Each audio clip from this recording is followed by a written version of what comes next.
So type 2 diabetes is a very difficult disease to manage. One of the major underlying causes for type 2 diabetes is being overweight.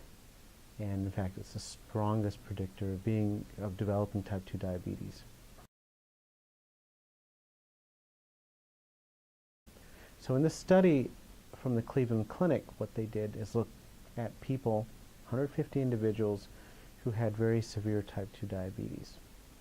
So if we say that normal hemoglobin A1C is 6, and if we say that a therapeutic goal for hemoglobin A1C is 7, they looked at people and enrolled people who had a hemoglobin A1C closer to 9 or 9.5. So these patients had really out of control glucose. And they randomized patients, means they picked by choice either getting surgery of one kind, which was a gastric bypass, surgery of another kind, which was a sleeve gastrectomy, or medical management. Number one, surgery can produce a durable effect.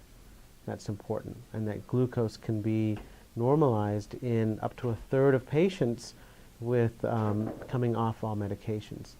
And that effect is greater for the gastric bypass than the sleeve gastrectomy, and that the principal driver for those benefits is the amount of weight loss. The weight loss was most in the gastric bypass, second in the sleeve gastrectomy. And that in the medical group you could still lose weight, but by and large was not effective in improving the glucose control as much, because the weight loss wasn't as much. In the shower study, which was meticulously conducted, they looked at biochemical resolution for the first year, and then at 3 years out they looked at remission of diabetes, in addition to some of the other secondary improvements. We're looking at what is a specified treatment goal. So in Minnesota and other places, we look at a composite measure for treatment of diabetes. It's not just sugar, but it's the LDL cholesterol less than 100 and systolic blood pressure less than 130.